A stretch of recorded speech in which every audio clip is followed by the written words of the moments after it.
Hi, everyone. Happy Friday. Happy Friday evening. My name is Luke Waters. I work at Memphis Theological Seminary in the Office of Admissions. I am a recruiter here. I am really excited to be joined by Dr. Christopher Davis, who runs our Doctorate of Ministry program, and several recent alumni who will have an opportunity to introduce themselves here in just a couple of minutes.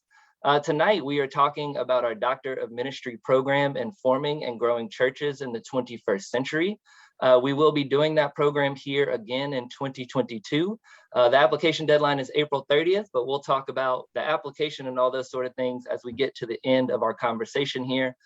For right now, I want to go ahead and hand it off to Dr. Davis, who's going to introduce himself and just tell everybody a little bit about the formation of this program. And then we'll hear from our panelists as well. Dr. Davis.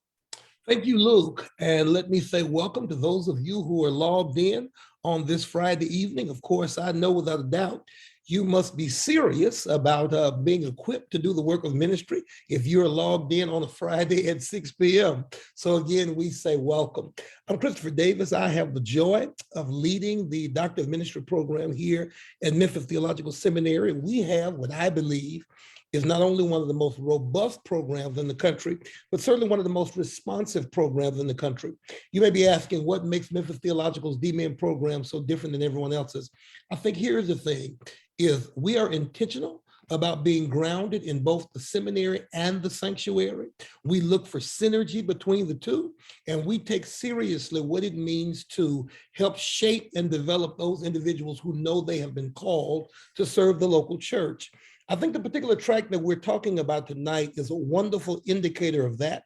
The focus of this particular DMin track is forming and growing churches in the 21st century. It is a new track for us. In fact, my panelists tonight, Dr. Zedric Clayton, Dr. Kia Moore, and Dr. William Smith, they were a part of that inaugural cohort, so they will be able to tell you more about that. Now, I do recognize that whenever you hear the title growing the churches, growing the church rather, you hear almost immediately numerical growth. And while that is certainly a part of it, that is not the end all be all. We're focused on what does it mean to grow the church numerically? What does it mean to grow the church spiritually? And my personal favorite is, in light of where we are, what does it mean to grow the church holistically? What do we need to be thinking about for the church post-pandemic? And this is a wonderful time to be engaged in this work. Given the fact that this is a degree grounded in context, you will get an opportunity to sort of engage in this work real time, to think through how does the church respond right now. I don't think we have the luxury of focusing primarily on research. We don't have the luxury of allowing us to move forward 10 or 12 years and then looking at it in retrospect. The church needs answers, real answers in real time, and that's what we're going to focus on. I think it's important that you hear from those who have already sort of moved through the program. So I'm going to yield to Dr. Zedric Clayton, and he, of course, will introduce his other colleagues at the appropriate time, but I certainly want you to hear from them. Dr. Clayton. All right. Well, good evening, everybody. Again, thank you, Dr. Davis, for this invitation to be a part to talk about this program that has been impactful in my life and in my career. Again, my name is Dr. Zedric Clayton. I serve as the senior pastor of Olivet Fellowship Baptist Church, the place of the outpouring here in Memphis, Tennessee. Before pastoring Olivet Fellowship, of course, I started there in January, but I started the program. When I started the program, I was the senior pastor of the City of Truth in Clarksdale, Mississippi, and which is what most of my project was about, serving in that context. And so just excited to be able to be here tonight and to share with you all on this panel. I yield to Dr. Kia. Unmute myself. Hi, everybody. I am Dr. Kia Moore. I'm the founding pastor of the Church of the Well based here in Memphis, Tennessee. I actually was not a church planter. Well, I wasn't acting as a church planter when I got into the program. Dr. Felicia Levon is running the chat on Facebook. She's the reason why I'm here. She handed me an application and told me to apply within 72 hours. So she saw the church planter in me that I was not ready to recognize. And so within, I guess, the first year of the program, I planted my church. And God has really blessed us.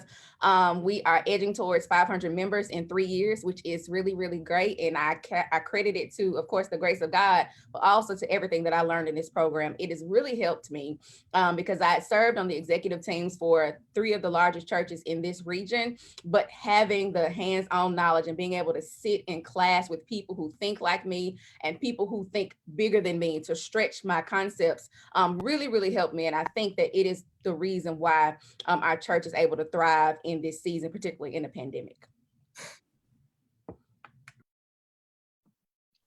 Dr. Smith. Dr. Smith. Yeah. Thank you so much, and good evening to all of you.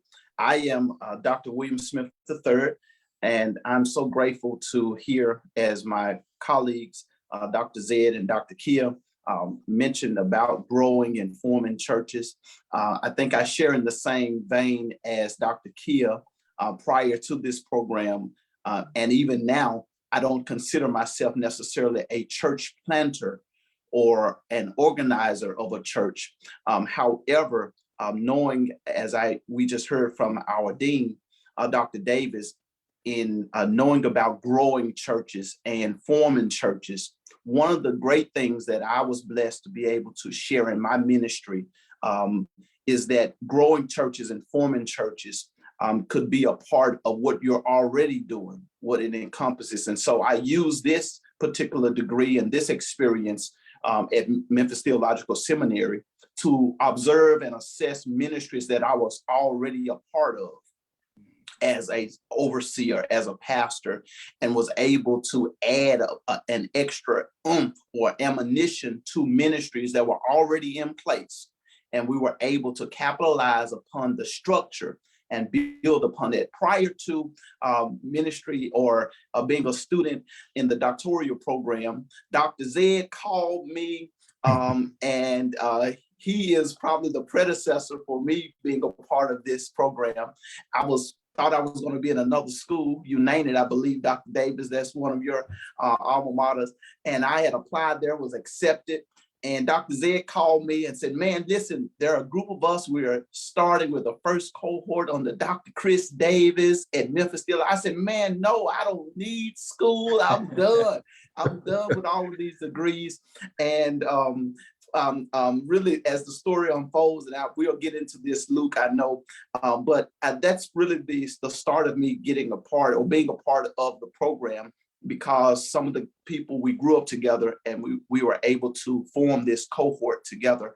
I am the current pastor, newly installed senior pastor of the Berean Missionary Baptist Church in Memphis, Tennessee, in the Whitehaven community. Upon starting the program, I was also starting my tenure as pastor at Berean.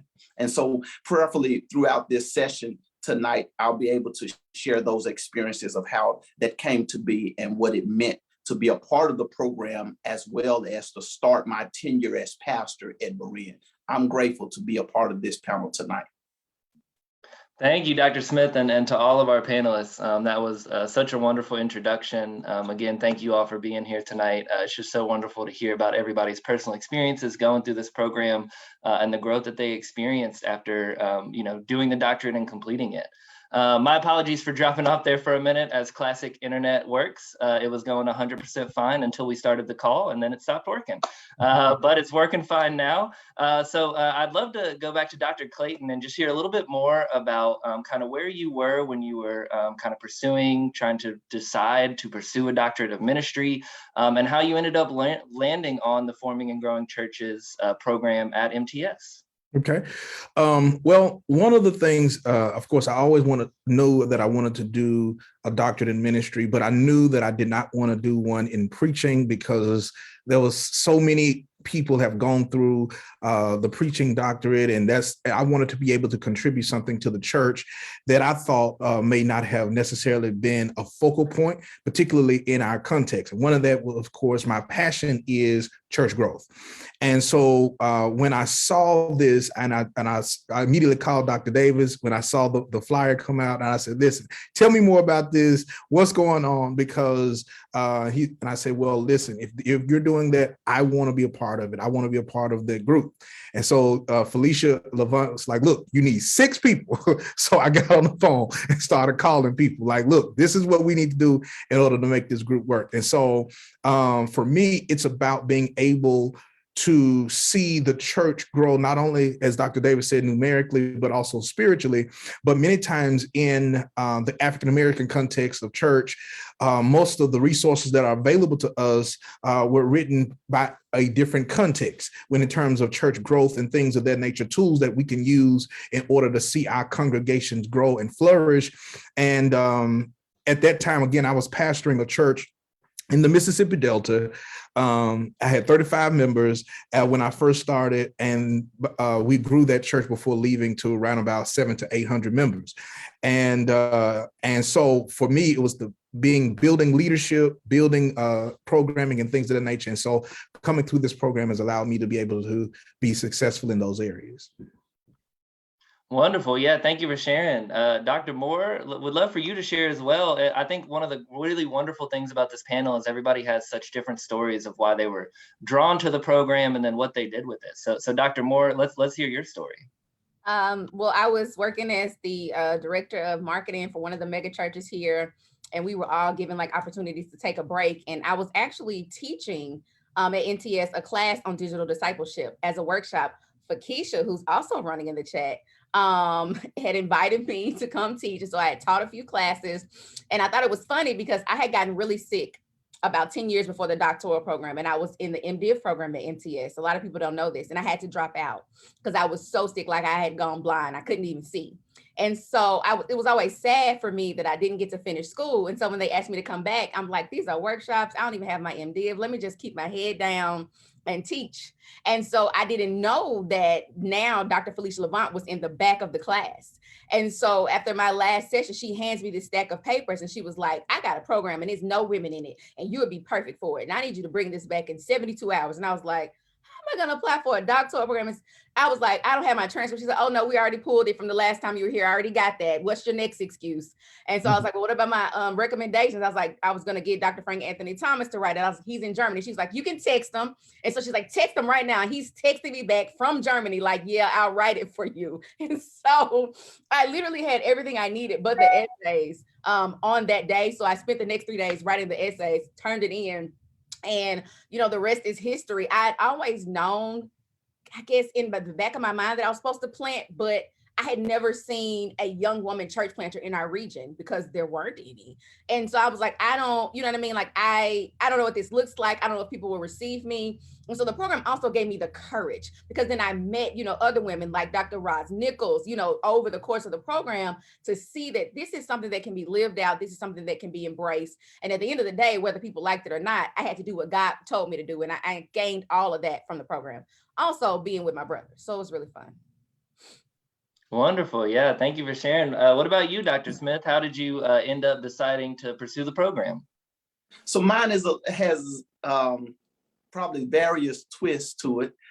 I would say the most recent is that the program was a confirmation of where I was and who I am in ministry. I started preaching at a very young age, younger than my brothers and sisters in the program, at the age of 9. And I actually started pastoring at the age of 24.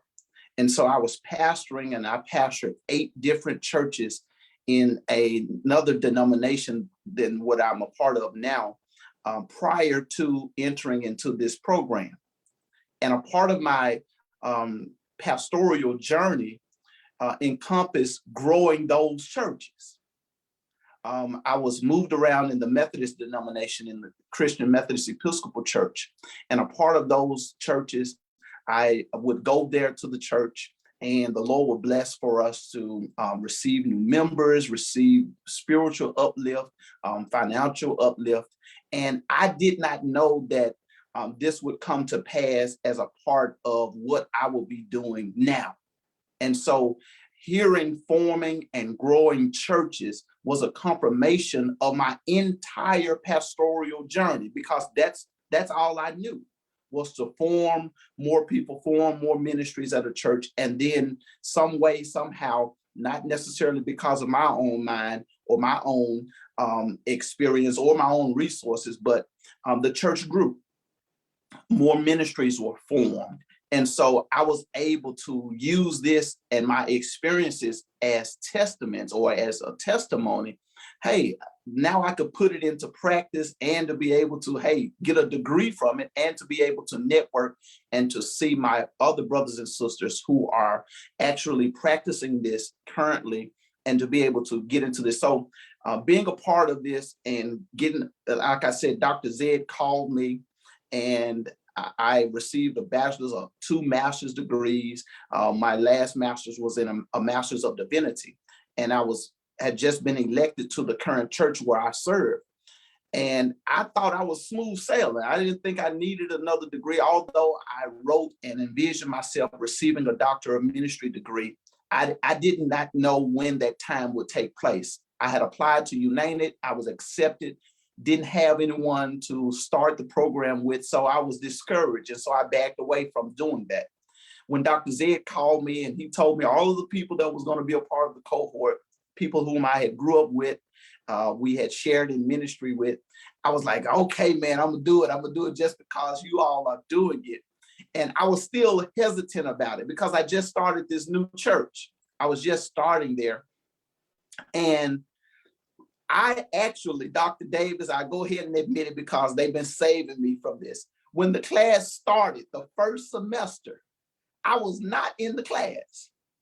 I didn't show up because I was like, oh, I don't have the time, I don't have the money, I don't have the resources. And the class started. I did not know that they started the class with me still being a part of the class. So they called me and said, man, where are you? Where were you? Your name was on a placard or a place card for you to be, they called the roll and you were not present.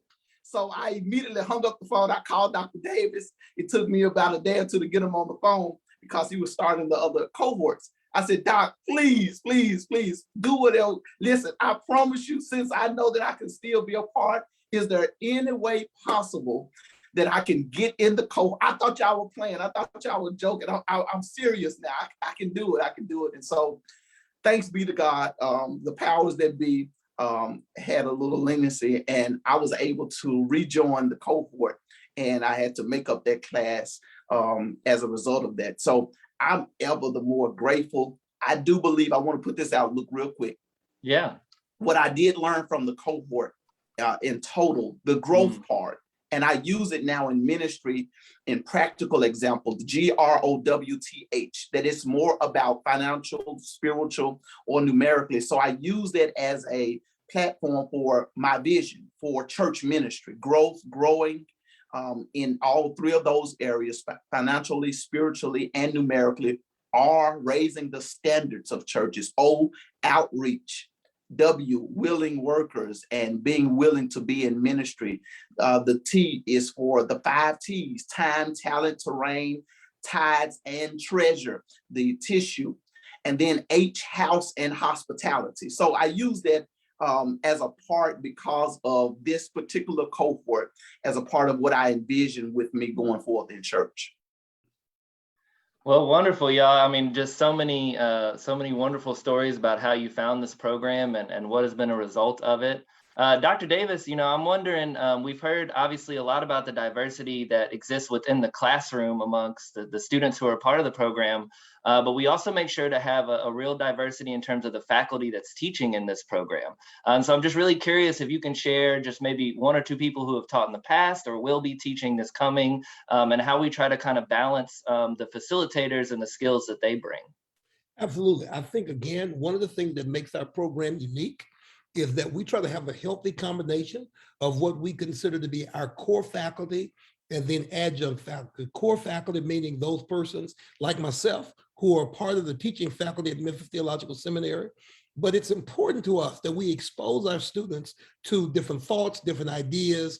And since this is the terminal degree in the practice of ministry, we try to reach outside and reach out to some of the best practitioners we're able to find, both locally and abroad. I think, again, that's always significant. And so we continue to operate with that. But Luke, if I could, there are a couple of things that that Dr. Zed made mention of and Dr. Kia made mention of that I want to lift up.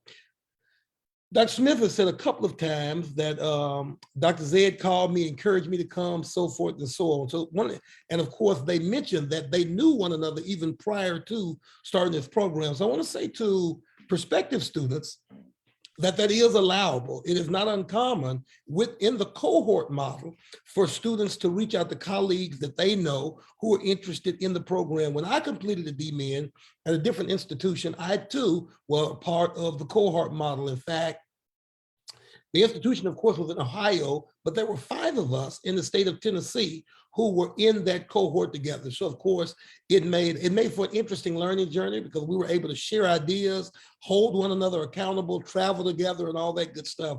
So we always encourage students who are looking at the program, if you have colleagues that have been talking about doing something very similar, certainly want to encourage you to reach out to them. Dr. Kia, in her comments, she was saying, of course, she had started the MDiv, got sick, wasn't able to finish. So someone may be asking, well, what does that mean for admission? Well, the wonderful thing is ATS, who is, of course, our accrediting body, they've made a decision to allow local institutions, i.e. Memphis Theological, to admit students who may not have completed the master's degree of divinity. They may have master's degrees in other areas. Dr. Smith mentioned, of course, that he had another master's degree even before he did the MDiv. What we're able to do now is look at the training you've done, look at the degree that you have, look at your background, and we're able to recommend what we call leveling courses.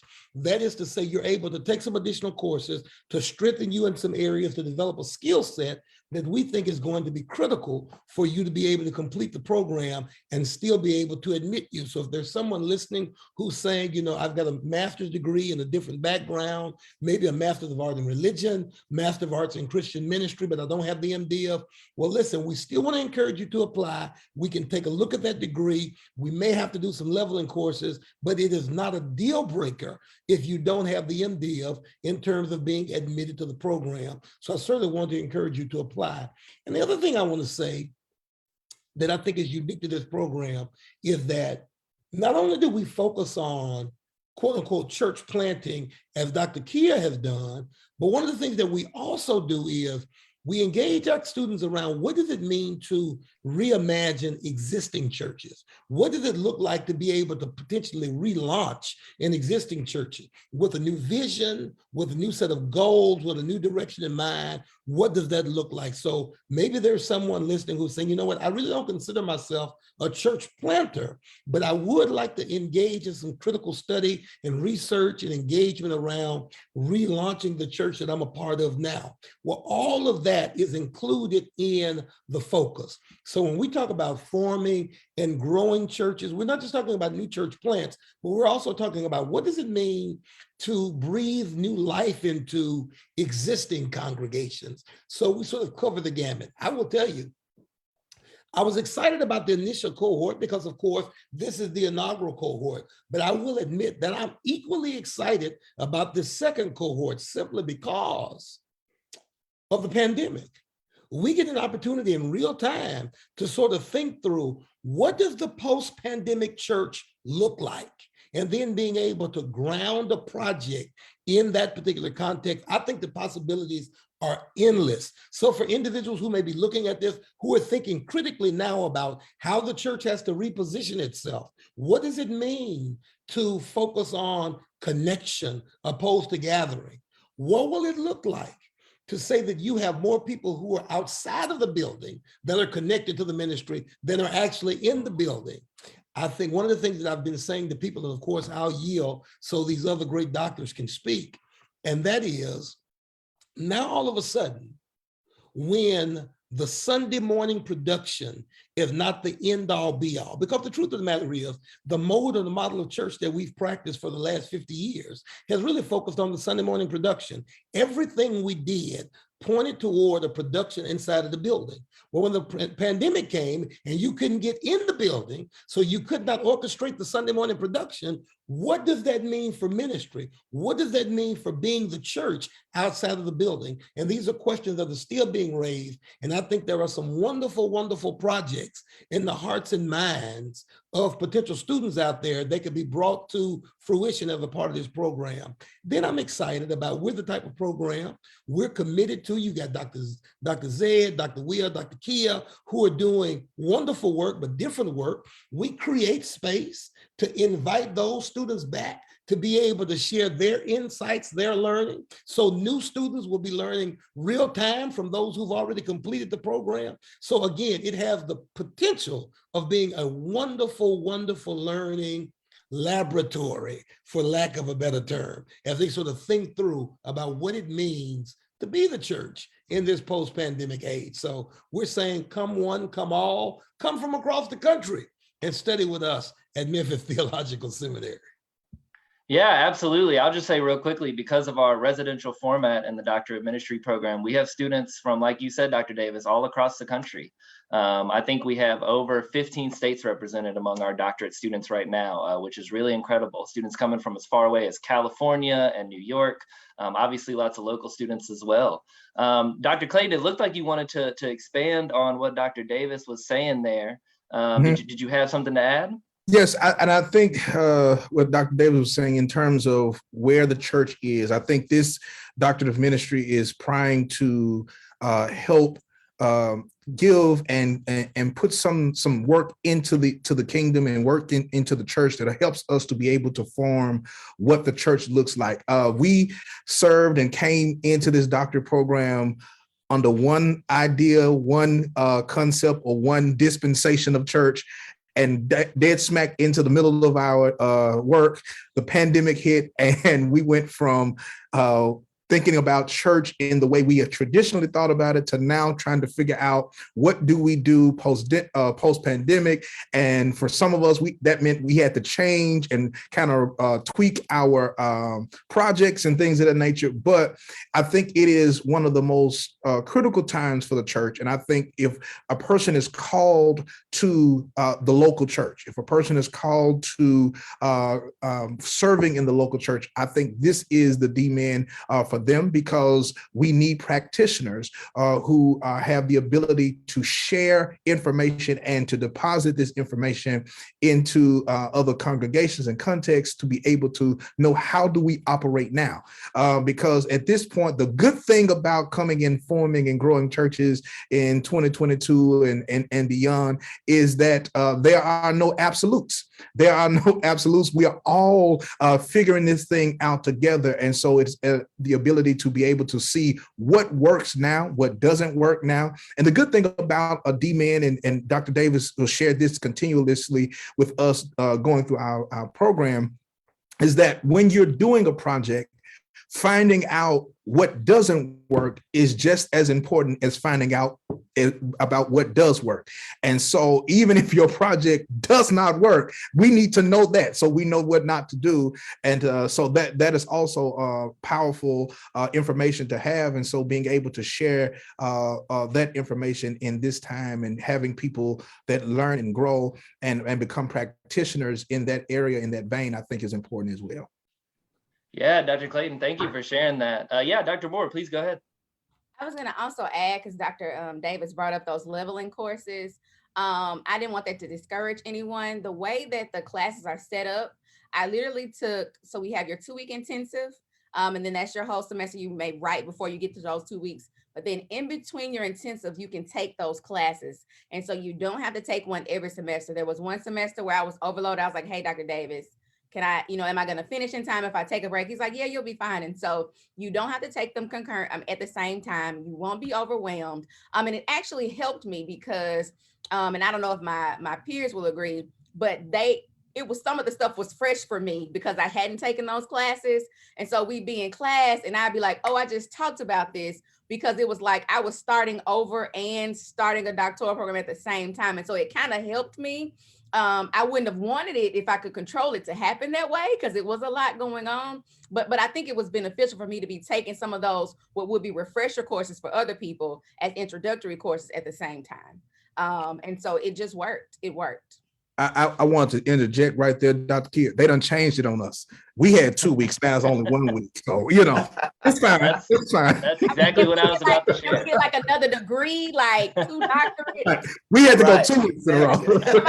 One doctor in forming churches and then one doctor in And grow. Well, I'm not. we doctor now. Doctor I said, needed- doctor. Now, let me say this. I needed Let me say those 2 this. weeks.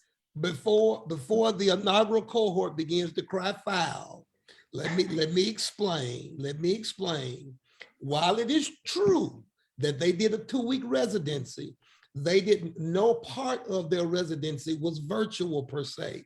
In the new delivery system, in the new format, they only spend a week face-to-face, but there are designated times when they have to log in for virtual residency. So they don't get completely off the hook. So it's still the same number of face hours. They're Yeah, just so, not in Memphis. So Yeah, let me just break Take down in their real feeder. quickly.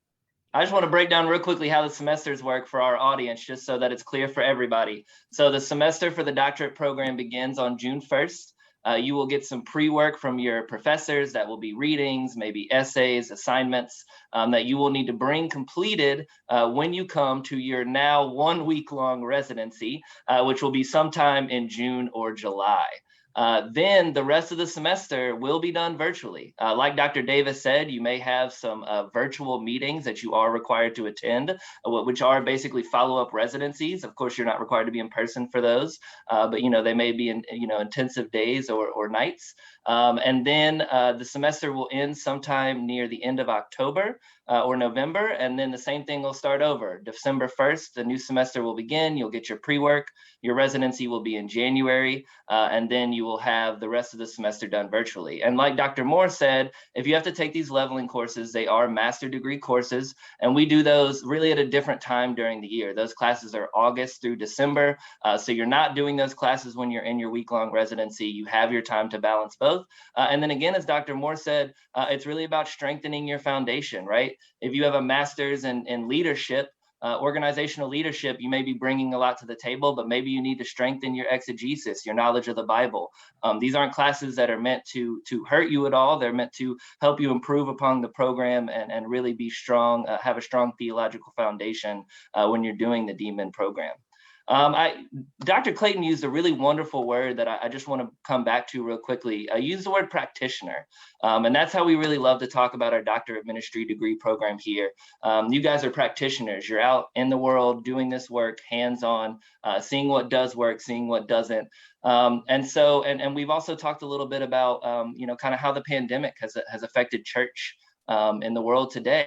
And so I'm really curious, you guys are the practitioners. What have you guys taken from the Doctor of Ministry program you did here with us that has helped you kind of be flexible in light of the pandemic? How have things changed in your church, and what have you used from the DMin in order to kind of change with the times? Dr. Smith? Well, I would say that this has been a liberating journey for me, and I believe my colleagues will say the same. As you've heard all of the transitions and the shifts that Dr. Davis mentioned, even with our cohort, we were fully engaged, fully active, fully present, and we did experience the tail end, but the start of this national disaster, this pandemic. And so that caused us to have to shift and to re-examine and reassess the way we finish our actual degree.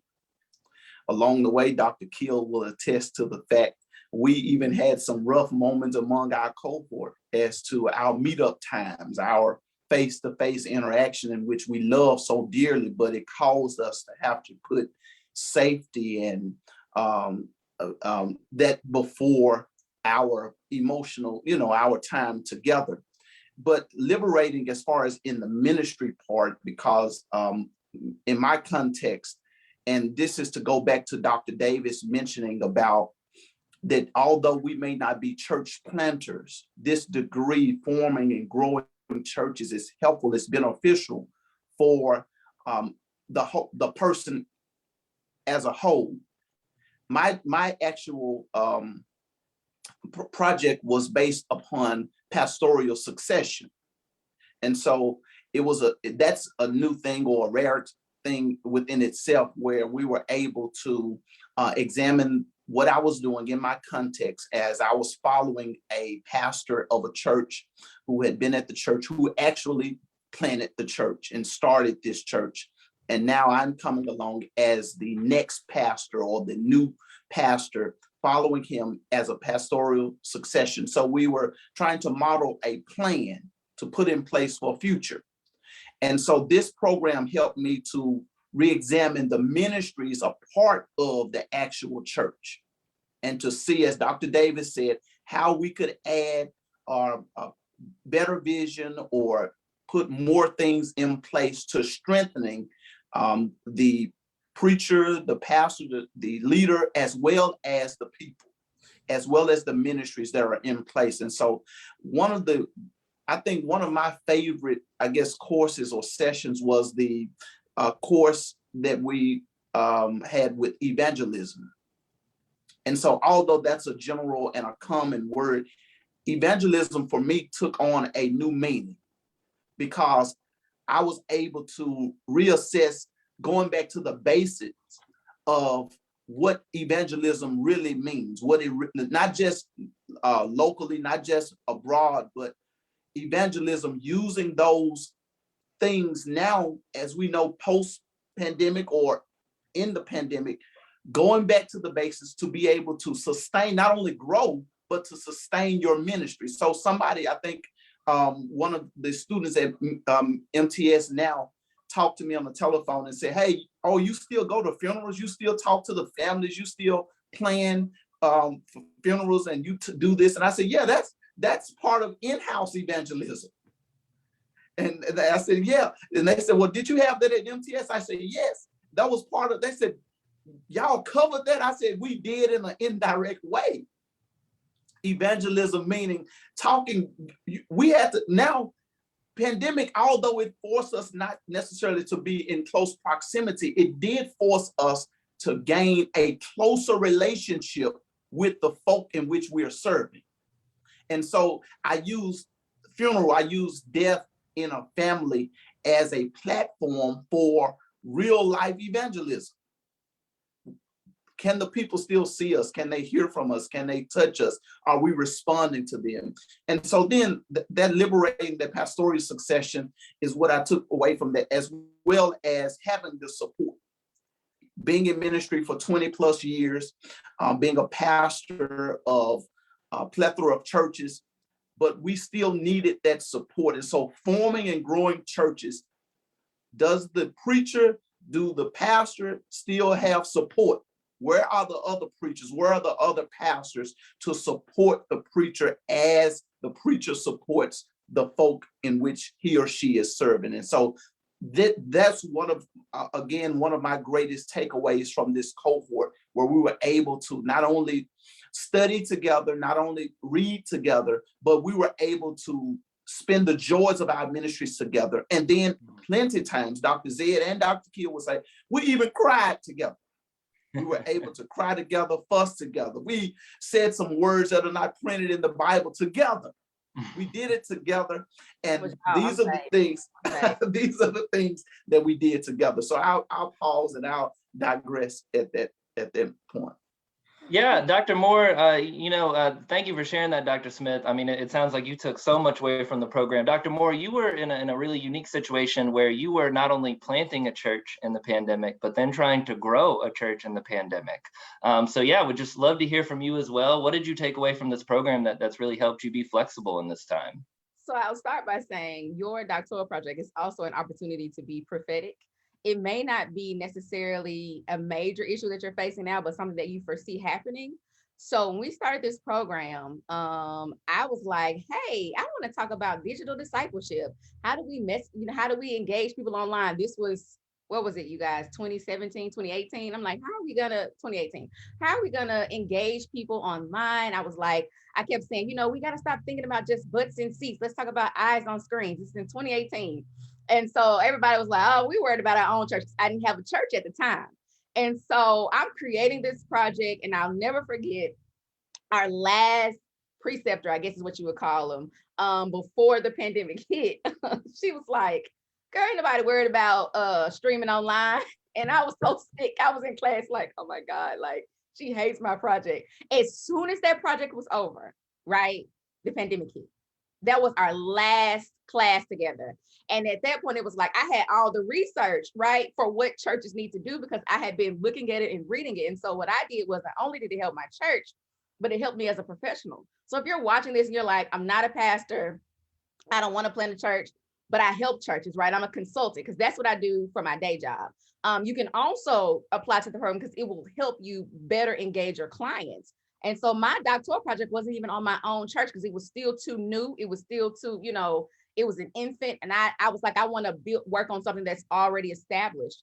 And so it's helped me to expand the digital engagement of Brown Missionary Baptist Church, which is like the largest kind of Black church in this region. But it's also kind of helped me with our own church now that we got a little more money. We didn't have the money at first. We got some money now to do some stuff. We need money at first. So my brothers were at churches with bank accounts. I was like, well, I don't know what we gonna be able to do. But God has blessed us now, we're able to, purchase the software and buy the equipment that we need. But, I took away, one, that your project doesn't have to be a project that you're dealing with in your present context. Two, you don't have to be on the leadership at your church to get this program. And then three, your project could turn into something that the entire world needs, because now everybody's like, can I see your doctoral project? And I'm like, that's going to cost you because I'm paying back loans. Amen. Amen. Amen. That's right. That's what something Dr. Davis talks about a lot is paying for the doctorate program as you join it. It's one of the goals. So I love that, Dr. Moore. Dr. Clayton, what about you?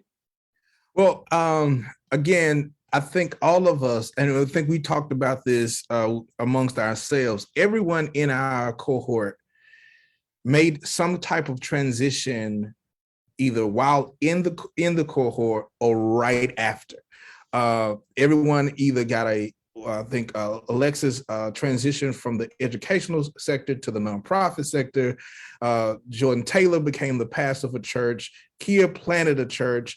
Will was elected to Berean. Terry Mackey was elected to the church in Phoenix.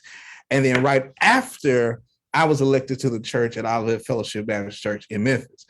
Had no intent on leaving. So I Dr. did not. David. Dr. David Anderson. David Anderson was elected to his church in Oxford, Mississippi. So all of us, either in the cohort or right after the cohort, made some type of transition. And I think this program allowed us to be able to operate and to flow in those spaces, in those new platforms, because I transitioned again from a church that in the Mississippi Delta that had, didn't have a lot of members when I first started, and we grew it, and I was happy. I was ready to cross my legs and fold my arms. I'm good. We're good. And God transitioned us out of that congregation, and that congregation is still going on strong. But now I'm using those same tools that I learned in this doctoral project or program to now transition and to grow a church that is in now Memphis home. Actually, it's the church where I served as the youth pastor 9 years ago.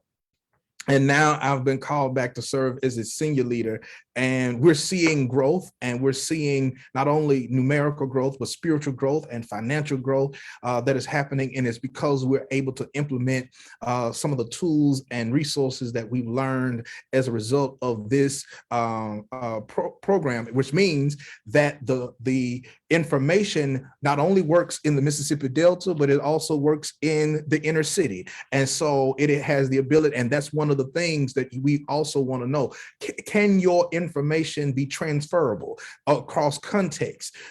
Can you not only use it, or is it specific to a particular area or part of the country? And so I think those things, especially when we're talking about what the church looks like post-pandemic, being able to offer information and research and a practical project that is going to be able to be used not only in your particular city, but anywhere in the country. Hey, Luke, if I could add on, if you just quickly. Please. of this, and I failed to say this earlier about the takeaway.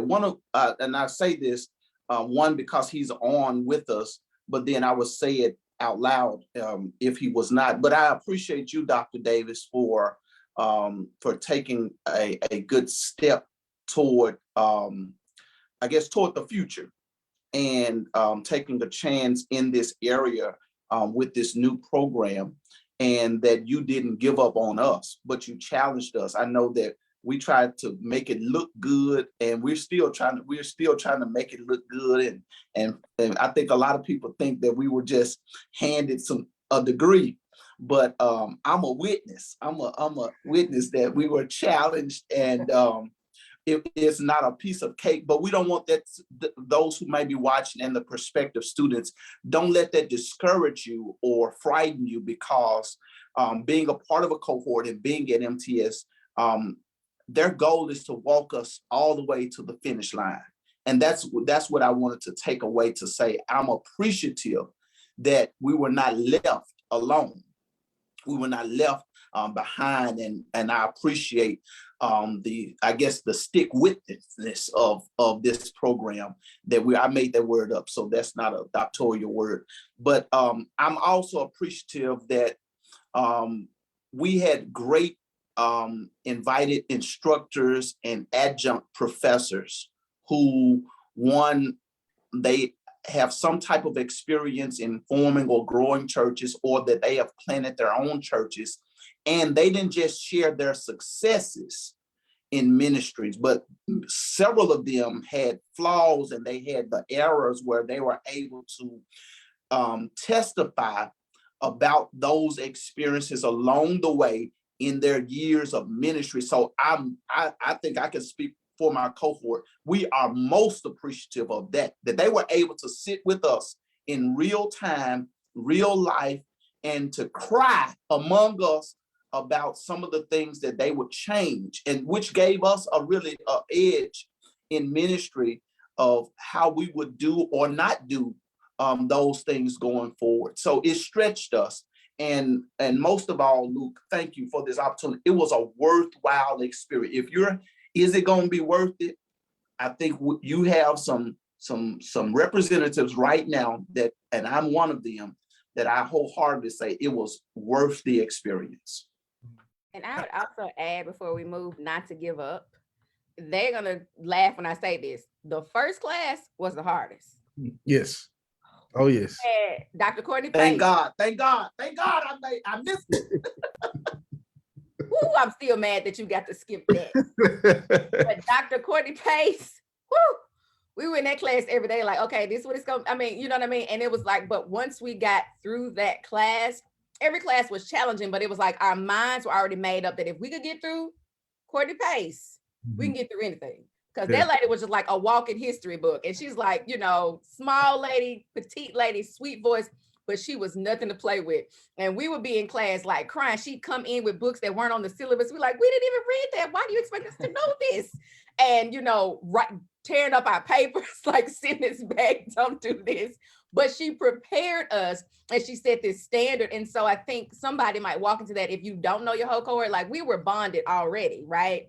But if you don't know your cohort already, you might be in a silo and like, hey, I can't do this. And you might want to give up. So make sure that you bond with your classmates, but also don't give up. That first class is going to shock you, especially if you haven't been in school in a long time, like most of us hadn't. Like, I hadn't been in a class in a while. And so it was kind of overwhelming at first. But once we made it through, it was like, okay, whatever they throw at us, we might not like it. We might be up at night. We might be on Zoom like we were sometimes. Like, what did you get?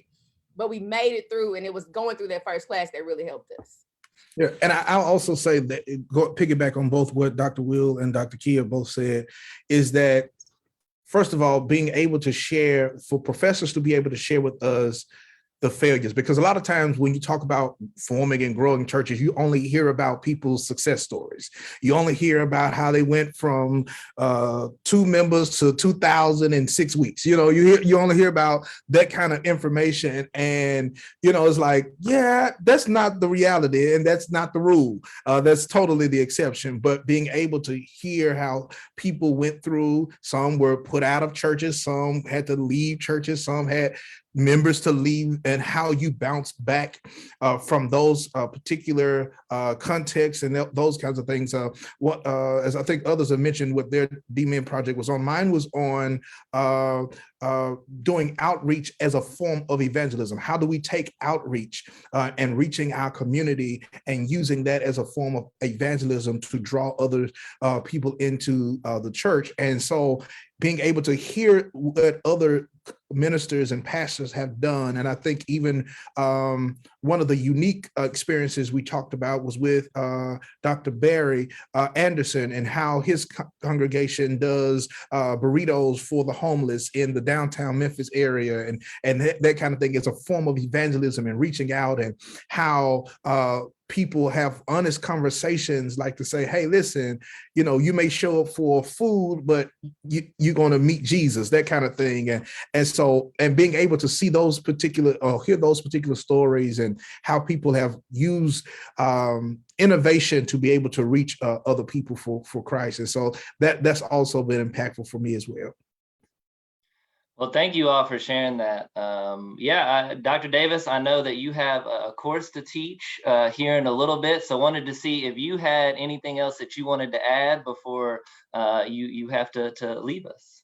Well, again, just want to thank Dr. Zed and Dr. Kia and Dr. Will for being on tonight, for sharing their experience, and say to anyone who may be watching this in real time or watching it later on a rebroadcast, the cohort is forming now.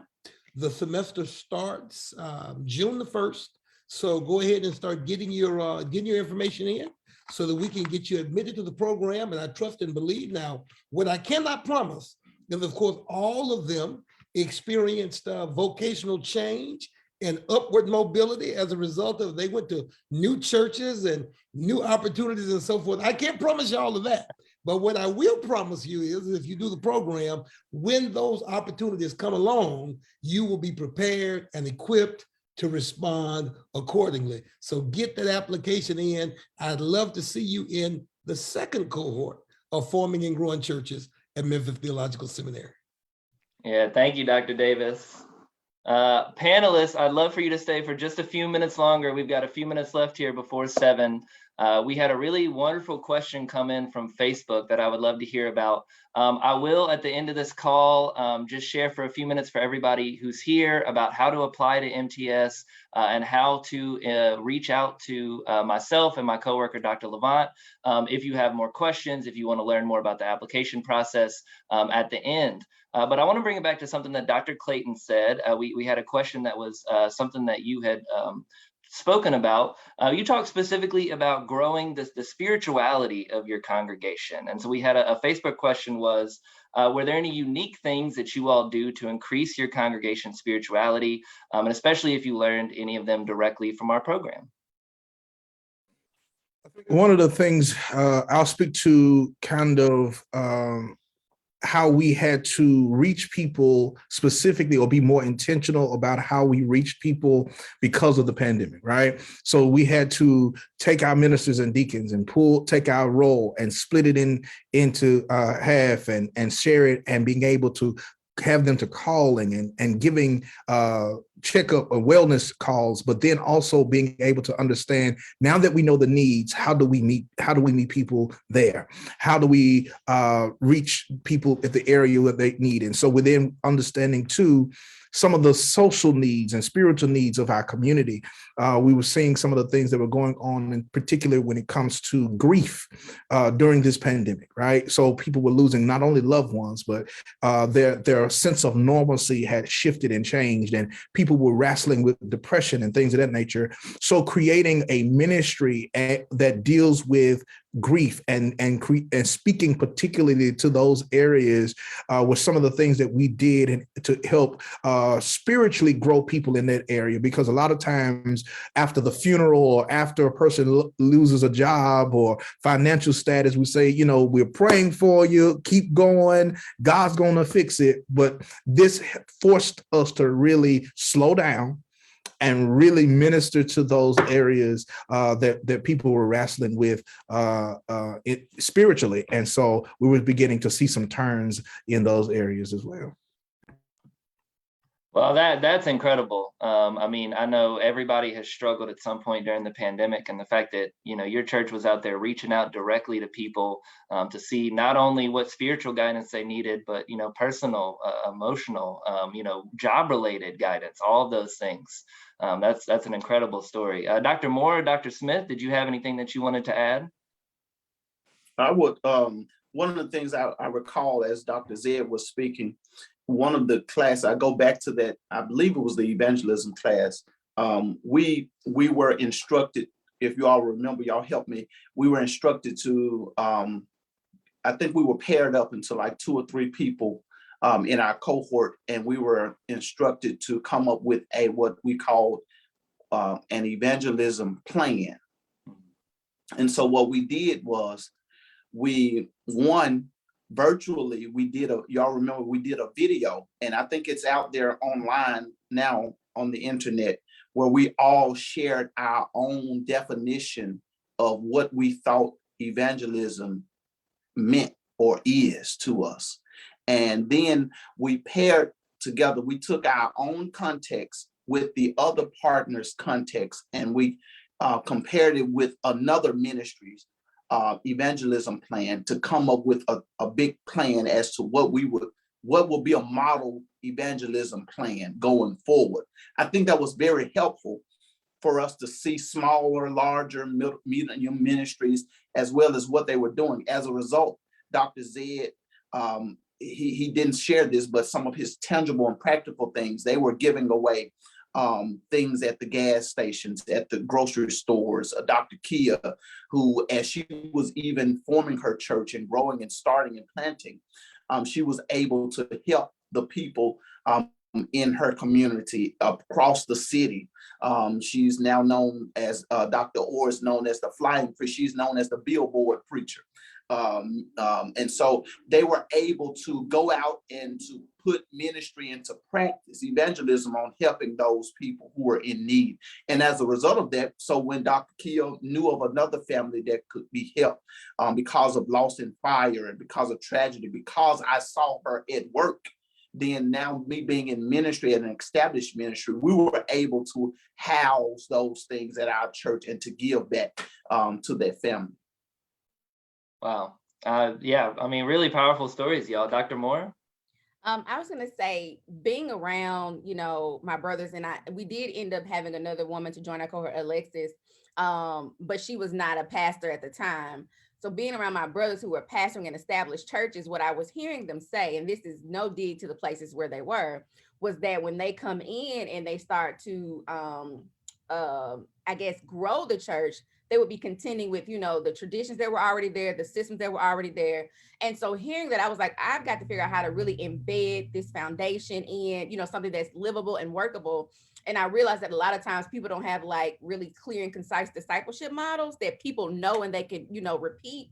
And so our church is the church at the well. We're founded on John 4, where Jesus meets the woman at the well. So I was like, well, what if our discipleship path is thirsting, drinking, pouring, and well making? And in that class, I think with Barry Anderson and Ross Nichols, I had to flesh it out, right? You had to write all these papers about, how your church is going to be laid out.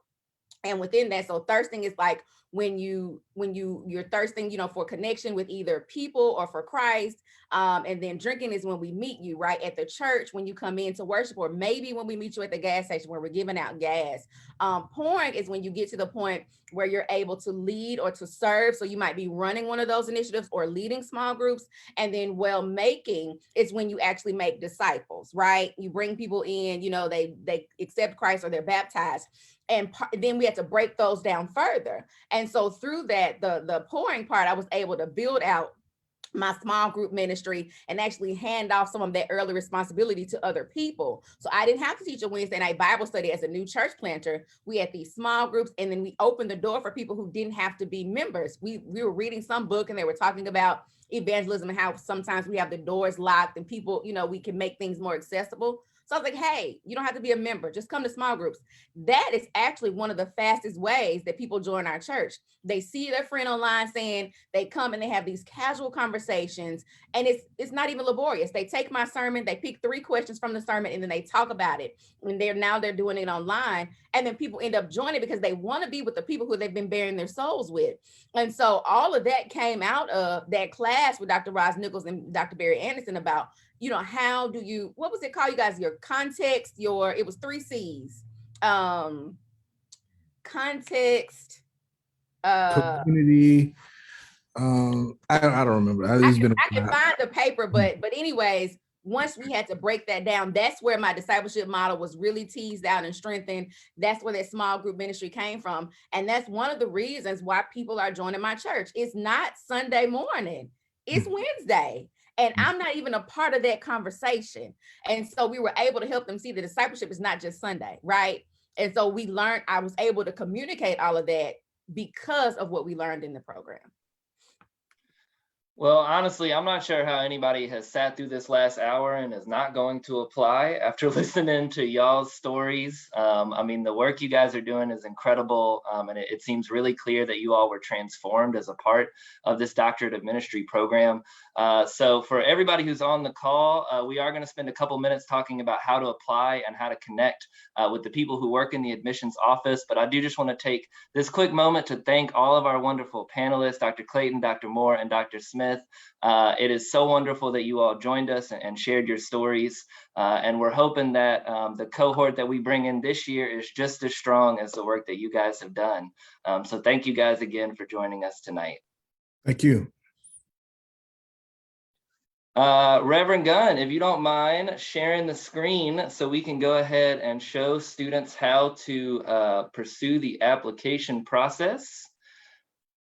Wonderful. So that you guys are seeing our website, which is at memphisseminary.edu. As you can see at the very top, there are a few options. Reverend Gunn's going to click on that apply option first on the top left. This is how you submit an application.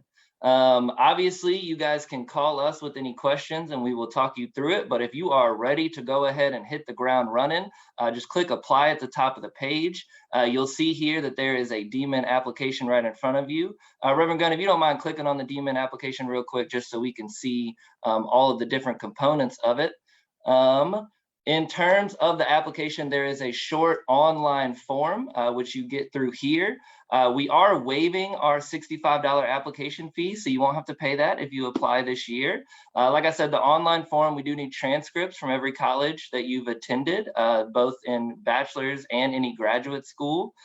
We do need 3 letters of recommendation, and then we also ask for a reflection paper, and you can see the details there.